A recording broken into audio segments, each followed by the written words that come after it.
साल में 15 दिन श्राद्ध के आते हैं, तो श्राद्ध में सब लोग बोलते हैं कि नया कोई काम नहीं करो, ये नहीं करो, वो नहीं करो, नया कुछ भी नहीं कर सकते हो। ये कहाँ तक सही है? श्राद्ध का अर्थ समझिए। श्राद्ध का अर्थ होता है श्रद्धा। श्रद्धा युक्त होकर के हम अपने पूर्वजों के प्रति ये फील करते हैं कि उन्होंने हमारे लिए इतना समय दिया या हमें उत्पन्न किया, हमें मनुष्य देह प्रदान किया। इसका आभार व्यक्त करने का माध्यम है श्राद्ध। इन 15 दिनों के आधार पर, इन 15 दिनों में हम अपने पूर्वजों के प्रति आभार प्रकट करते हैं श्रद्धा युक्त होकर के, और उनके कमाए हुए धन का उपयोग हम श्राद्ध के समय उनके निमित्त करते हैं। दान इत्यादि जो भी किया जाता है उनके निमित्त किया जाता है।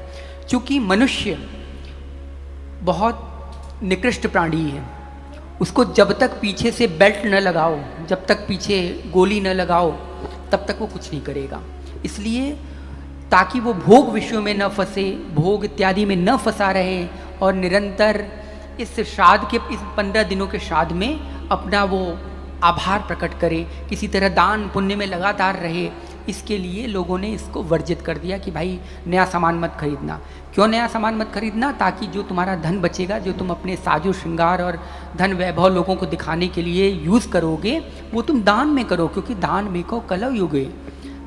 कलयुग में दान की प्रधानता कही गई है, क्योंकि कलयुग में किसी के पास समय नहीं मिलेगा भगवत विषय के लिए, भगवत चर्चा करने के लिए। तो जो समय आपका नष्ट हो रहा है धन कमाने में, उन समय का उपयोग जो धन में कन्वर्ट हुआ है, उन कन्वर्टेड धन का उपयोग जब आप भगवत क्षेत्र में करेंगे तो उतना समय आपका किस में चला जाएगा? भगवत क्षेत्र में चला जाएगा, वो भगवत अनुकूल हो जाएगा। इसी के लिए कि आपकी समय, आपका ऊर्जा, आपका धन और आपका वृत्ति, तीनों चीज़ का अटैचमेंट संसार में न हो, और आपका ये सब चीज़ें एनर्जी न कंज्यूम हो संसारिक क्षेत्र में। इसलिए इन 15 दिनों में इन सब चीज़ों का निषेध किया गया। ये मत करना, वो मत करना, ऐसे मत करना।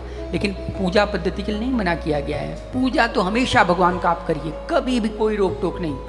भगवान तो हमेशा हर जगह हैं और हर जगह भाव से ही प्रसन्न होते हैं, तो उसमें पूजा की कोई वो नहीं है। बाकी का जो नए नई चीज़ें खरीदना, मतलब घर खरीदना या नई चीज़ें खरीदना, इसलिए इनको निषेध कर दिया गया, ताकि ये जो धन इत्यादि बचे, इन सबको आप दान में प्रयुक्त कर सकें, ताकि बाद में न बोल सके अरे जी हमारा तो, जैसे किसी को बोल दो ना तो हाँ कि भाई इतना दान कर देना, अरे नहीं गुरुजी वो तो अभी हम जा रहे थे तो वहाँ पे मेरी बीवी को इतना ये लांचा पसंद आ गया तो उसने 15,000 का लांचा ले लिया, फिर आगे बढ़े तो बेटे ने कहा आइसक्रीम चाहिए तो 500 रुपये का आइसक्रीम खिला दिया। करते करते हमारे पास देखिए 5 रुपये बचे हैं, लीजिए तो लीजिए, फिर वो वाली स्थिति आती है ना। तो उसको मना करने के लिए, ताकि जो है आपका धन फालतू चीज़ों में न वेस्ट होकर के तब आप इधर दान निकालें, इसके लिए इन सब चीज़ों का विधि निषेध कर दिया गया कि इन सबको नहीं करना है। क्योंकि ऐसे मनुष्य को समझाया जाएगा वो नहीं समझेगा, बहुत बुद्धू है और तरह तरह के तर्क वितर्क सब ला देगा उसमें। तो इसलिए एक बना दिया जाता है, नहीं ये तुम्हें करना है, ये नियम है, नियम के अनुसार उसको ढाल दिया जाता है। जैसे अगर ये संविधान किस लिए बना है? नियम कानून बताने के लिए ना। अगर आप लोग सब सही काम करें तो संविधान की आवश्यकता क्या पड़ेगी? नहीं पड़ेगी संविधान की आवश्यकता। लेकिन हम गलत कार्य करते हैं या गलत मानसिक वृत्तियों में चले जाते हैं, इसलिए संविधान बनाया गया। डूज एंड डोंट्स, ये करना है, ये नहीं करना है, ये करना है, ये नहीं करना है। कानून की बुक्स हैं, ये विधि है, ये निषेध है, ये विधि है, निषेध है, ये कर सकते हो, ये नहीं कर सकते हो। और अगर सब कुछ सही होता रहेगा तो इन सब की आवश्यकता नहीं पड़ेगी। न पुलिस की आवश्यकता, न आर्मी की आवश्यकता, न जज की आवश्यकता, न वकील की आवश्यकता, न पुलिस फोर्स की आवश्यकता, किसी की आवश्यकता नहीं पड़ेगी। लेकिन हम गलत चीज़ें करते हैं तभी तो आवश्यकता पड़ रही है। तो इसीलिए विधि निषेध इत्यादि सब कुछ क्या है? जहाँ लगी साधन वेद बखानी, सब कर फल हर भगति भवानी। एकमात्र और एकमात्र भगवान में मन लगाने के लिए, भगवान से प्रेम पैदा करवाने के लिए, प्रीति बढ़वाने के लिए जितने भी कर्म धर्म इत्यादि का पालन करवाया जाता है, सबका एक ही लक्ष्य क्या है? वो भगवान से प्रीति पैदा करना। किसी तरह इस मनुष्य का अंतःकरण शुद्ध हो और वो किसी येन केन प्रकारेण अपनी चीज़ें जिसमें इसकी आसक्ति है वो भगवान में लगा सके।